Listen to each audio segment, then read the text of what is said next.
Yo, what's up, guys? Today, I'm going to be doing my first Resto Shaman guide, and I'm pretty excited, honestly, I am. I'm hoping that this will really help some of you guys out. Now, I'm going to be talking about Iron Council, which is quite the interesting boss. Your healing strategy for this one would be to spam chain heal. Okay, that's it. Thanks for watching. And that's all, folks. Just kidding. I'm just kidding. Well, I'm kind of kidding. Yeah, you will be spamming a lot of chain heal. Technically, that part is true.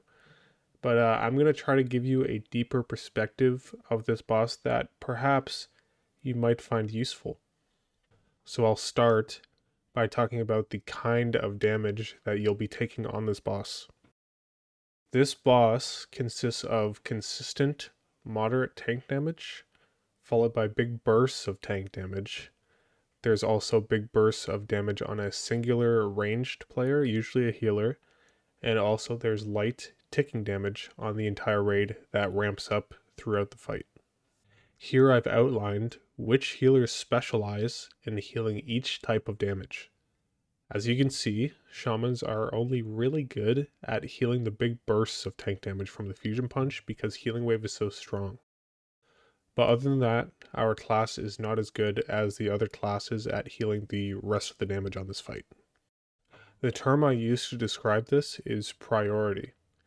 Resto Shamans have low priority, or maybe even the lowest priority, at healing the damage that's going out on this fight. Take the ticking raid damage, for example. The Holy Priest or Resto Druid will be spamming hots on most of the raid, which will be soaking up the majority of the raid healing that needs to be done. Paladins have priority in all spot healing situations, so whichever player is the lowest health in the raid, it is highly likely that a paladin will land their heal before you since they have very fast cast times on all of their spells. The Disc Priest will also be shielding people to prevent them from falling to a lower health threshold in the first place. And then there's you, the Resto Shaman, and all you have to deal with the ticking damage is Chain Heal, which is an ability that has a long cast time, which makes it hard to land, and a high initial heal, which is very likely to overheal. This is a problem when it comes to ticking raid damage because it's rare that a player would ever fall to around 60% health so that your initial heal of chain heal won't overheal. But then again, you don't want to use chain heal when people are hovering around 90% health because you'll just overheal like crazy and waste your mana, so what do? Well, on this boss, you're basically going to act as the goalkeeper. Since the other healers are able to land their healing on the raid faster and more efficiently than you can, you are basically going to try and conserve your mana much more than the other healers and wait for chain heal opportunities to present themselves. Now my guild is 4 healing, so I will have more chain heal opportunities than you guys will if you use 5 healers. But regardless, watch what I'm doing in phase 1. I'm spending just enough mana to not be sitting at 100%. I'm throwing out Riptides on the tank to help them out. I'm throwing out the odd chain heal here and there when I see someone is getting a little bit low, and I'm cancel casting my chain heal if I see a paladin is going to land their heal before me.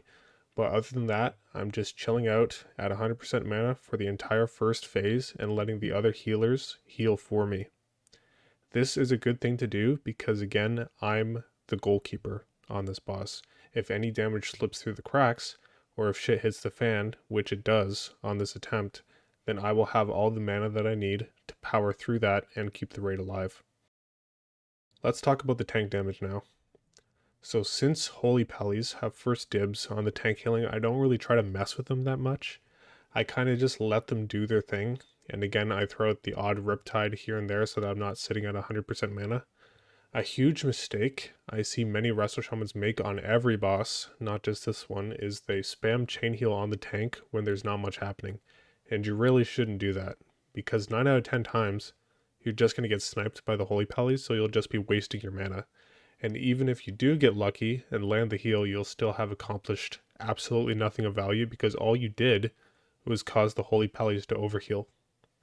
So unless your Holy Pallies are slacking and frequently letting the tanks die to nothing, I would stay away from healing the auto attack damage that's being done to the tanks outside of the occasional Riptide and Earth Shield. Now, when it comes to the burst tank damage, Resto Shamans are actually really good because Healing Wave is one of the strongest single target heals in the game, and Healing Wave is even better if you can actually land it without overhealing, which 95% of the time you can't, but on this boss you can, because Fusion Punch has a long cast time and it hits the tank really hard. So all you have to do is precast your Healing Wave at 1 second left on the cast time, and you'll land the heal on the tank every time. Now, an issue that can arise when you try to do this is the Holy Pallies could be trying to precast a Holy Light to snipe this heal as well. When I first started progressing on this boss, the Holy Pallies were unable to snipe the Fusion Punch tank damage, so I just took that shit to the bank every time. But after about 20 pulls, I noticed that one of the Holy Paladins was starting to precast Holy Lights to deal with this damage. If the Holy Pallies in your raid can prove to you that they can precast Holy Light properly to snipe this heal, then I would recommend just letting them have it so that you can save your mana for later into the fight. But if they haven't proven to you that they can snipe it, then you should be on the lookout for fusion punches so that you can snipe that heal every time. The better you are at sniping this heal, the more likely the tank will live if the Dispeller is slow. So try to get good at doing this. It will definitely save your tank's life. Now, the static disruption damage is tricky. You mainly want all the healers to be topped up all the time in phases 2 and 3 to avoid getting one shot by this. If you have a Holy Priest or a Resto Druid in your raid, keeping the healers topped up at all times should be easy, because they just roll hots on them the entire fight. We didn't have a Resto Druid or a Holy Priest, so I made sure to use Riptide practically off cooldown to help keep the healers topped.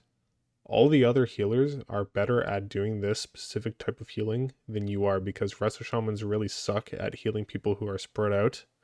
So make sure you yell at your co-healers to keep the healers topped so that you can do your job of spamming chain heal as much as possible on the raid. But if your co-healers suck, be prepared to throw out a lesser healing wave or a healing wave on the healers if you see that they're not getting topped, as well as using Riptide off cooldown. To summarize all of this, you want to do your best to not overheal, which applies to every boss, not just this one. And since you're last in priority to heal a lot of this raid damage, you should act as the goalkeeper on this boss, which means you will want to be the last healer to go Do not make the mistake of spamming chain heal non-stop on nothing for the first 2 phases and ooming yourself.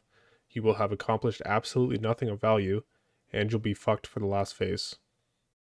If you do everything right, this boss should be pretty easy to heal through, especially if you're 5 healing. In fact, the better you are at not overhealing and conserving your mana, the more likely you'll be able to 4 heal this boss. Except, your guild will probably make you go DPS before every other healer, because technically, Shamans, in my opinion, are the worst healer on this boss. So you know what? In that case, fuck Shamans, fuck Blizzard, ignore everything I just said to you, and fucking quit this stupid, awful fucking class like I'm going to. This game fucking sucks!